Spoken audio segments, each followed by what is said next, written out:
Odds are, if you are a parent or a teacher, you have encountered this very frustrating behavior, task avoiding. In this video, we're going to talk about all the tried and true behavior strategies that can help you manage task avoiding and get that student working and achieving their goals.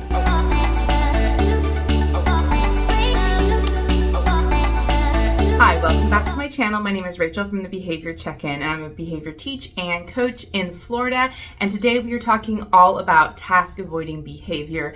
This is an extremely common behavior, especially in neurodivergent individuals, adults and children, definitely not unique to children. I struggle with task avoiding myself. Procrastination is what we sometimes call it, but it's essentially just putting off things that we don't want to do. And there is so much behind it than just laziness, which is what people tend to think it is. A lot of times what is behind task avoidance can just be like ADHD paralysis, not knowing where to start. But my advice to you before we get into that, you need to eliminate some different things and you need to find out the function of the behavior. So when I'm working with students and task avoiding is really impeding their learning in the classroom, I like to conduct what is called a functional behavior assessment. So in a functional behavior assessment, we look at the antecedent, what happens before the behavior, and then the consequence. And consequences don't have to be negative or positive. It's just what happens after the behavior. And I like to track these on an ABC chart. And I like to do this over a period of 10 days if I'm doing it kind of intermittently, if I'm watching a kid maybe for just one class period, or if I'm with the student the entire time, I kind of like to track it the entire day to kind of see what the function or cause of the behavior is. This really can help you because there are so many functions as to why you may have task avoiding behaviors. It can be that they don't have the skill set to get through it. It's too hard. Maybe they don't know how to vocalize it. It could be too easy and they are bored out of their mind. And especially when you have kids with ADHD, they cannot do things that are boring for them. It is a real struggle to harness in their interest and make it so that they want to do the activity. So a lot of times you have to figure out if maybe it is too boring. Maybe they need to be challenged more. There are a lot of different aspects into this. And so that is why it is really important to sit down and to collect some data and kind of see what is the function of the behavior. Now, if this is a student you work with a lot, you may be able to figure out those things pretty easily. You may not have to do 10 days of data to determine that. You can do it even a shorter period of time, but I do recommend sitting down and just kind of observing the student, not interacting, just being impartial, especially if you're like a special education teacher and this is in the gen ed environment, or if you have a paraprofessional working with a student. That way you can kind of see what is leading up to the behavior. Oftentimes what I see leads up to task avoidance is really that paralysis, not knowing where to start, or like being in your head and worried that you either are going to fail at it, which is what I see a lot of students worry about. They're going to fail, they can't do it perfectly, or that it's going to take forever, there's no end in sight, and it's just such an overwhelming task. So if you sit down and talk to the child, if they will sit down and talk to you about it, you can kind of determine some of these factors and help alleviate some of it. Because a lot of times task avoiding isn't a non-compliance to just be a jerk.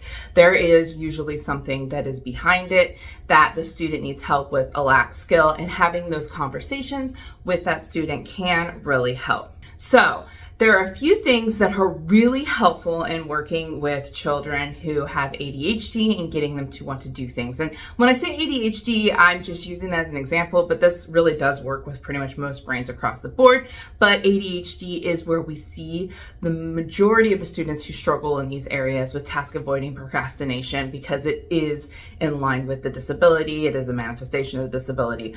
I always tell people that the things that really get the ADHD brain going are novelty. They love new and exciting, and that really gets them engaged and going. Competition, the games where you can compete, sense of urgency. You will see in a lot of ADHD adults and children that the reason they procrastinate is they don't get the motivation to do anything until it is the absolute last minute to do things. And you can replicate this in the classroom by setting timers and that sort of thing to kind of set them up to be successful with that sense of urgency. Also, timers help with that getting overwhelmed with something being too big and having an end goal in mind. So I love timers. This is something I do for myself. Another thing that I have found that is really helpful is when I have a schedule of what we're doing so that the student can also see the end goal in sight. If I'm doing something with a child who's younger, maybe they can't read yet, maybe a student who is on the autism spectrum. This is primarily something I use with younger children. I will use picture schedules and we will take off the different pieces as we finish them. This helps the child know that the end is near, and that is very helpful. There's that sense of satisfaction, that dopamine release that comes from either checking something off on your schedule or removing that little picture piece to know that you are done with something. If you have an older child, I just mimic this with just a to-do list checklist. This is helpful for you if you're a procrastinator. It's just making a list. And I do not recommend making your list more than like 3 items at a time because it can be really daunting if you have it on a really long list. When I do this even with myself, I just do a power list and I try to do my top 3 and then I give myself a reward at the end because that releases that dopamine, and that is another thing that really helps get them going, is to have that reward, that incentive on the end of it. And it's not a bribery, it's just something that gets the dopamine flowing, because a lot of individuals who are neurodivergent have issues with dopamine and they have lower levels of dopamine. So we got to help the brain produce that dopamine, and we can do that through that reward system at the end, and it does not have to be over the top. It literally can be a reward of just checking off the boxes and getting a 10-minute break to just chill out. We don't need to make it an over the top thing and spend a lot of money. You can do a lot of this for free. I have a lot of students, it's really reinforcing to them when I sit down and do a preference assessment. They just love to sit and talk to me. They love attention. That one-on-one adult time is extremely reinforcing to them. So that is also really helpful when you're trying to help with the task avoiding, is trying to find that motivator, something that can bring in that dopamine. And it's also important to have a lot of reinforcers kind of in your toolbox, because if you use the same one over and over again, especially for our ADHD kids, they don't always like that. Remember, ADHD brain likes novelty, so you want to have a lot of different tricks in your tool bag, so to speak, that will work better for them. A lot of our students on the autism spectrum may appreciate having a more predictable routine, but it varies on the student. So don't just assume because a student has this disability, this is what's going to work for them.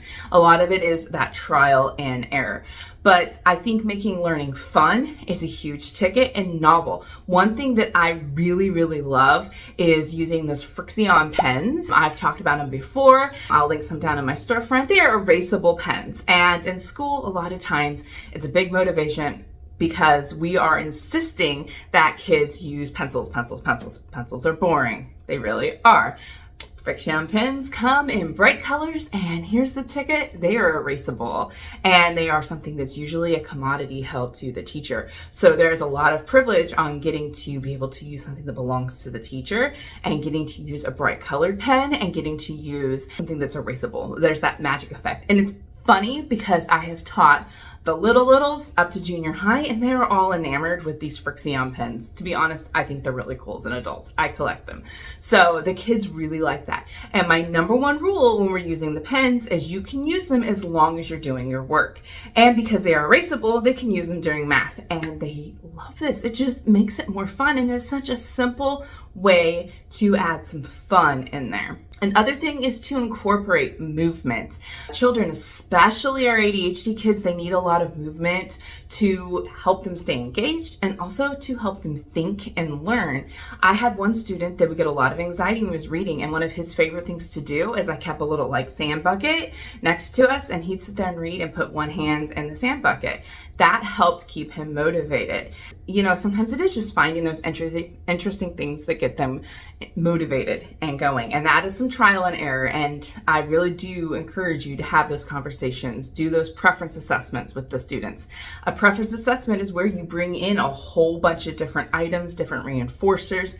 If they're an older kid, you may even just bring in a list, a survey, and you list out all the things that are extremely motivating to them. You rank them from highest to lowest, and that is what you utilize as those reinforcers. So I do recommend doing that in conjunction with your functional behavior assessment for your best results for ending that task avoiding behavior.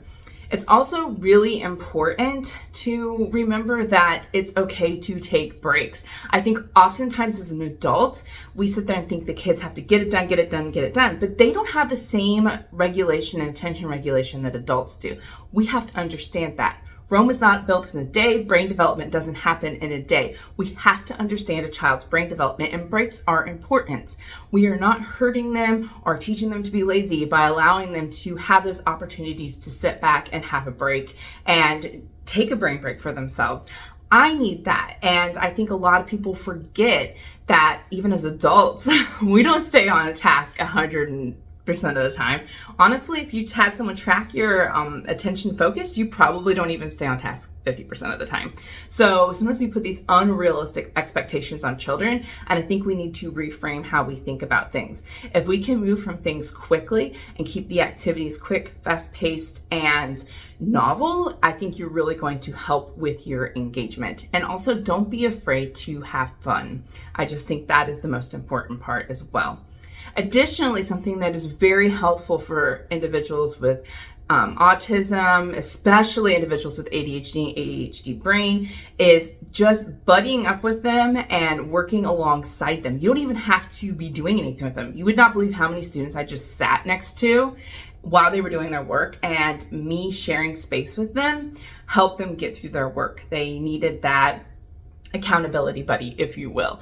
And it wasn't that I was helping them or guiding them. It was that they had that comfort of knowing that I was there in case they got overwhelmed. And that is very helpful as well for task avoiding behavior. So really, when it all boils down to it, if you want to keep a kid focused and engaged, just remember to chunk up the assignments, offer breaks, offer novelty, games, reinforcement, and just keep it moving quickly. I think that is the best thing to keeping the students on topic and engaged. If they know that learning is not this horrible thing, you can kind of recondition the brain that school can be fun and school can be enjoyable, and build that trust with them. They know that when you have that relationship together, that you will help them and they can ask for that support. So if they get in a position where they don't understand what they're doing, they know that they can ask you without criticism, without shame.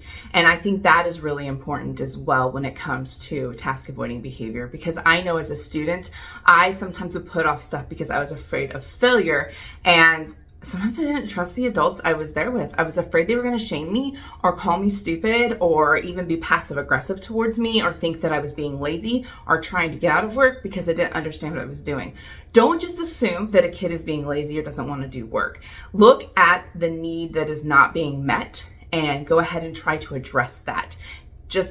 I want everybody to go in with the mindset that the child is not trying to avoid work for work's sake. Look at the skill that they are lacking and try to target that skill to help that child. And as always, be the behavior change you want to see, and I will catch you in the next video.